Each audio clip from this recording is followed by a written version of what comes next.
Welcome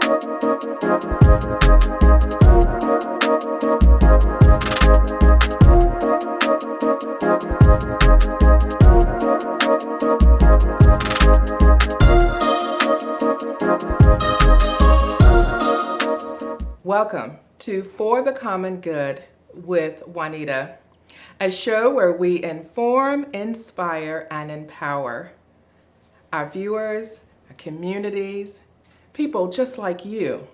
Today, I'm really excited about the show. We're talking about Voice Your Healing. Healing is something that we all should be concerned about and we all should want. Healing can come in many forms, expressing our voice through speeches and music, letters and protests, and poetry. Yes, you heard me right, poetry. Well, our next guest is going to talk to us about voicing your healing using poetry. Reverend Juanita Graham is an associate minister at the historic First Baptist Church in Williamsburg, Virginia, 1776. She's also the director of outreach services and a counselor for Domestic and Sexual Violence Center, a board member for Let Freedom Ring, a wife, a mother, a daughter, a sister, an aunt, and a friend. Please help me welcome to the show, Reverend Juanita Graham. Welcome to the show. Thank you. I'm so glad to be here today. And I am so glad to have you on the show because we are talking about a topic that this past year we've gone through so much. COVID, we had things going on with policing, we had all kinds of protests. We need to heal. We do. COVID really reminded us of how precious life was, and it's time for healing. And we're going to talk about that today. But I'd like to know, why poetry? How did you start? I mean, did you just decide one day that you were going to do poetry, or have you always done poetry? I have not. It just kind of came. I think it was a situation where God just dropped something into my spirit for a program that I was going to be on. I was doing a response to Dr. Martin Luther King Jr.'s book, Why We Can't Wait. Uh-huh. And I was asked to do a summary of it, and it came out in poetry. I had never written poetry, hadn't trained to do poetry, so I was utterly amazed. But since then, it's continued. It's just been like almost a compulsion just to get stuff out when I'm thinking something about something. It just comes out. It comes out. So this is truly a gift, because I tell you, when it comes to poetry, I would not even know where to start. It sounds like, it's something that you really have to go deep within to really bring out. And I really want to talk more about that, because someone's listening to the show going, poetry? I mean, how does that work? How does that happen? What inspires a poem anyway? Anything. I can hear something, see something, be talking to somebody, and a couple of the words might just connect and resonate, and it just sticks there until I end up writing about it. And of course, during the pandemic and all of the situations we've gone through, a lot came out. It was a lot to write about, but it can be serious things, it can be simple things. My cousin just recently moved to a new state, started a new job, and a whole lot of things she had to do, and she texted me, she said, I'm drinking from the fire hose. And that stuck in my mind. and there came a poem. So just regular conversations and something will stand out. But is it different when it's something traumatic that we're seeing unfold, or is it something funny? I mean, it could be just about anything. Just about anything. And I hadn't had the chance to look at them from a different perspective. So Right. I thank you for this opportunity, because as I've looked back over some of them, I can see some of that healing piece that has resonated in the content of them. Mm-hmm, mm-hmm. So, Well, I think the first time I heard you read the poem, I Can't Breathe, It might have been at the NAACP event. I can't remember exactly where it was, but I remember hearing that, and I thought to myself, that is a gift. It was just the flow, it was the words, it was the voice. So there is something about the voice when you talk about healing, because someone listening to that, just the voice alone is so soothing. And I thought, I need to get her on For the Common Good with Juanita. And I thought about it back then, and I'm so glad that I finally had the opportunity to bring you on, because we really do need ways that we can heal. And if poetry helps, then that's what we really should look at. So talking about healing, tell us then about how the poems really relate to healing. Well, different ways, and that's what I was mentioning as I was looking over and preparing for today. I hadn't realized how many of them did have that voice to it. So some of the ones I will read is one is The Hard to Breathe. Yeah. And it relates to healing, because when you can't breathe, it's hard to heal. And when you can't breathe, you don't give your voice out. And so as we begin to breathe as individuals and as a nation, then we can heal. And when we do that, we have to have some tough conversations. So one I'll read is Conversation, because until we can have communication, healing doesn't happen. It gets stifled. So we have to have that ability to do that. And then we have to hear each other. Right. So you can have a conversation without listening, and the healing won't happen either. So when we are conversating, we have to hear, and one will be, can you hear me?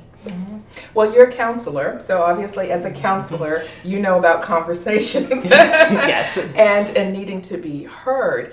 And I do believe that, that we're talking past each other, we're talking at each other, and we're really not having conversations. So what you're saying is poetry can help us to maybe hear each other a little differently, because I think someone will listen to that poem and go, whoa. Wherein if you're just having a general conversation, that might not happen. That's right. And one of the things I learned, some of them are deep and personal, so I was vulnerable about sharing them. But then I found out they're not worried about me. It's speaking to the space they're in. Wow, that's amazing. That is amazing. I this is really so exciting. We're going to hear some of your poems in the next segment, and I can't wait, because they are, I think, a gift, and we want to share them with the world. We'll be right back.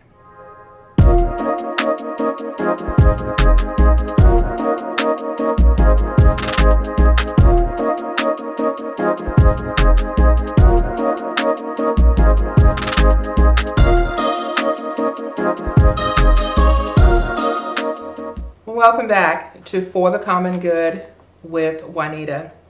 And we've been talking to Reverend Juanita Graham, and she's been talking to us about Voice Your Healing.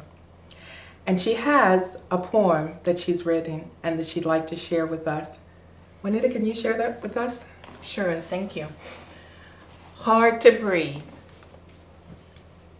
The scary thing is, it could be me, or it could easily be someone in my family.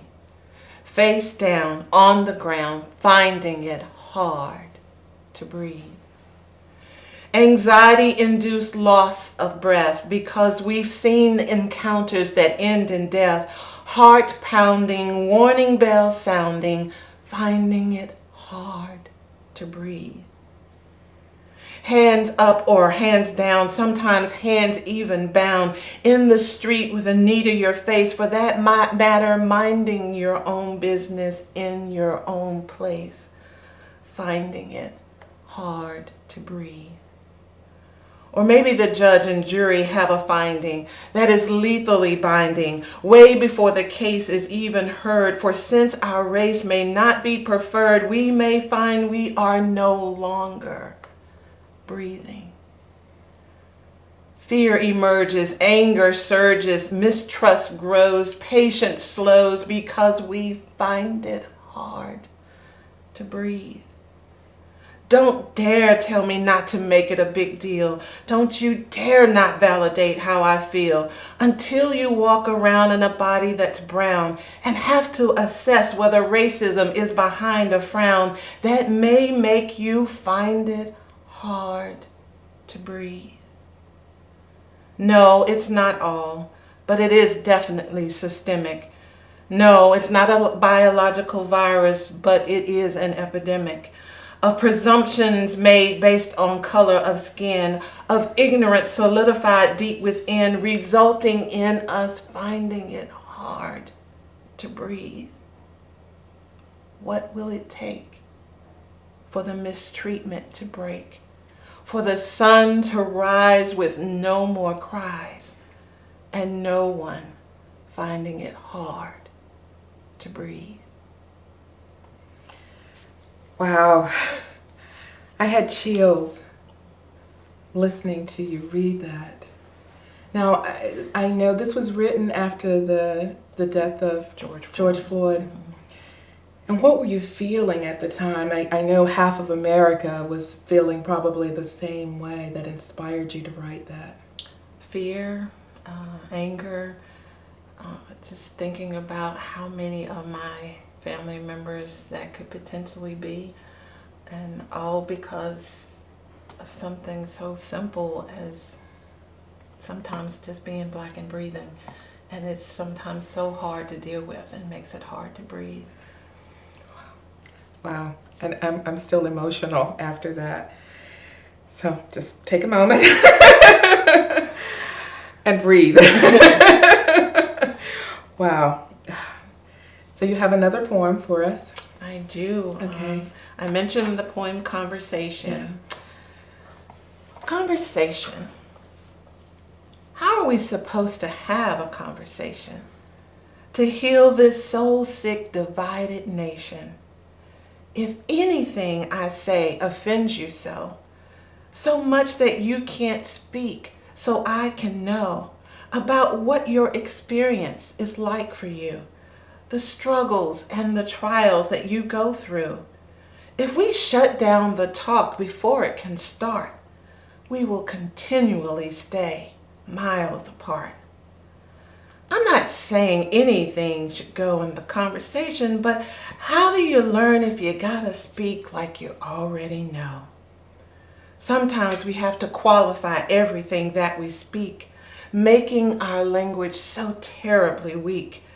When political correctness totally rules the day, it waters things down so much we don't know what to say. Then it all amounts to just empty talk. And instead of hearing each other, we silently walk. Whoa. Wow. Wow.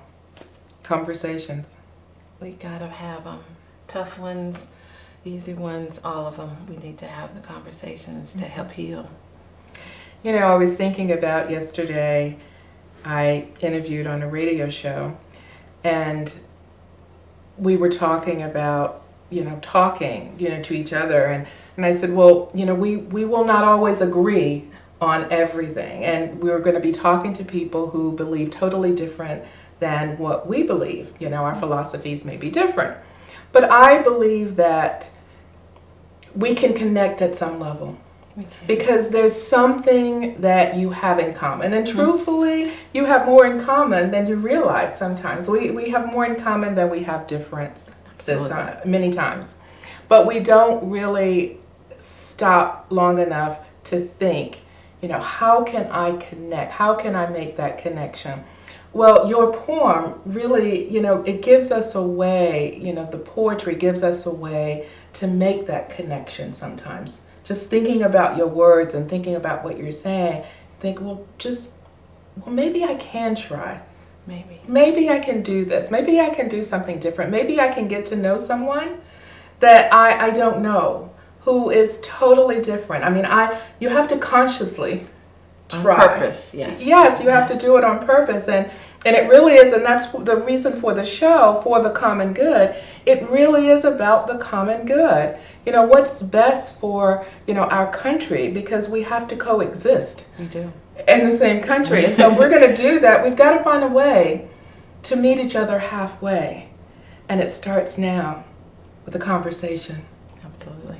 And you have another poem you're going to share with us. Oh, I'm so excited. This is so good. Okay. Well, like we talked about in that conversation, you have to make sure you're not only talking, but listening. And this one is entitled, Can You Hear Me? Can you hear me? Not just my words, but what the words mean. The context of my hurt, anger, hope, and fear. Can you hear me? Not what you think I should be saying, but what I am saying. Can you hear me? Not with a defensive ear, but with an open mind. Can you hear me? Not just to prepare a rebuttal, but to reflect on my words in my voice. Can you hear me? Above the rumbling of your own fears, regrets, hurt, and anger, whether you agree or disagree. Can you hear me?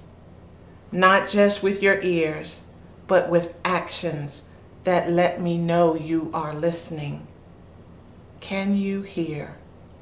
Not just within the scope of your perspective, but within the reality of mine. Hear me. And on that note, we'll be right back.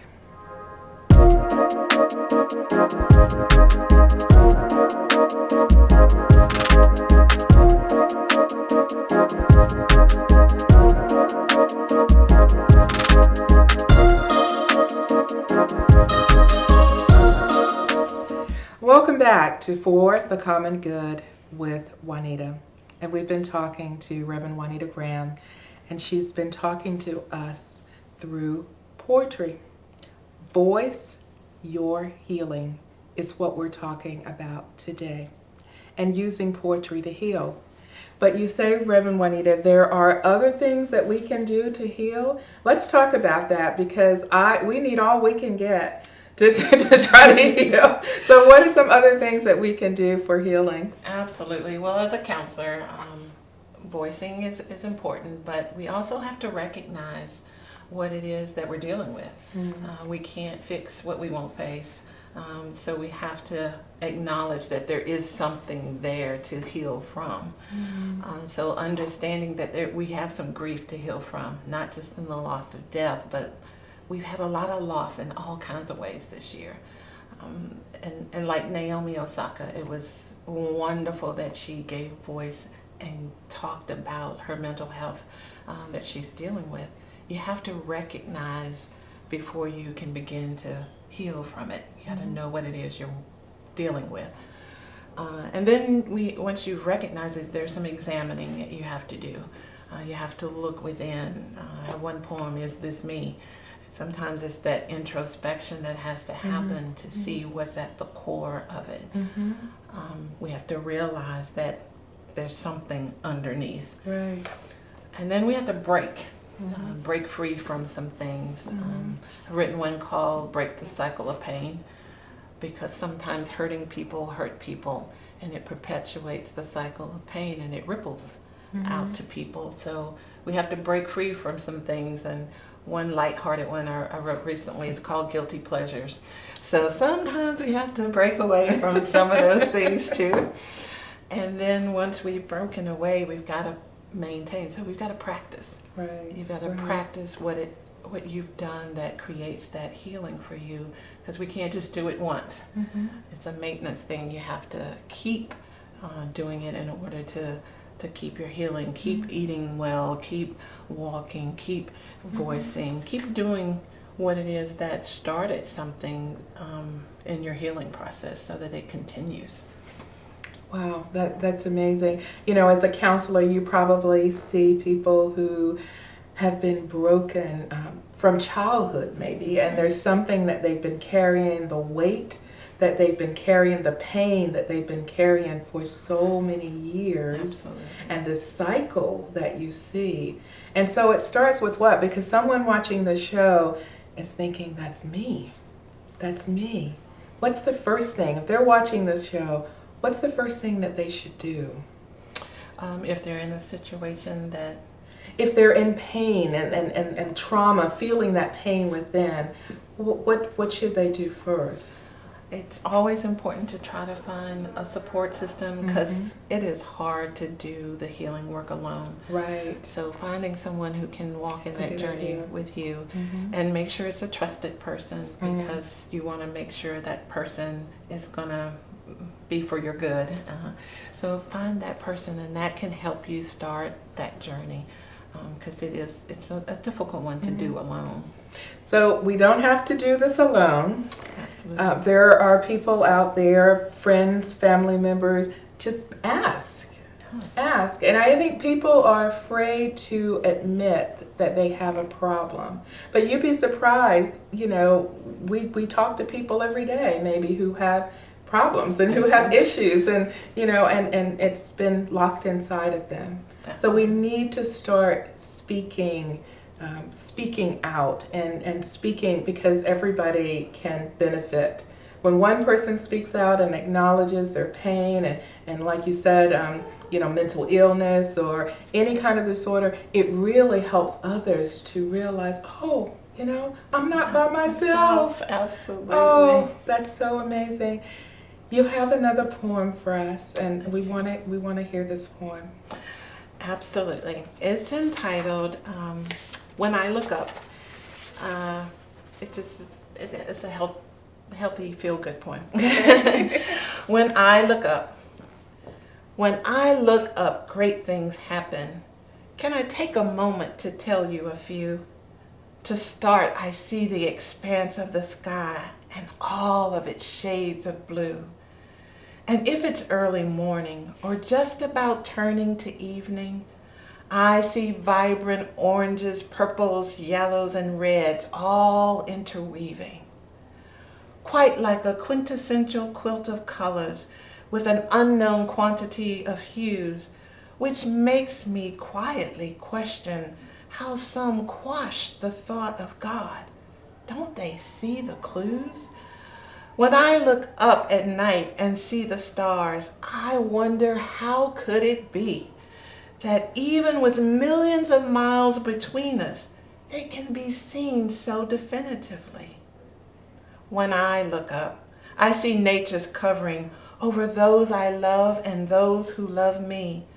And it's just plain mind-boggling to think it goes on infinitely. The endless sky is over me, right where I am. Yes, it is also over people in Antarctica, Australia, Africa, and even Amsterdam. When I look up and I see the height and the stature of the trees, I marvel at the time and storms they've weathered and how they whisper to you in the breeze. When I look up, I see birds flying in the air.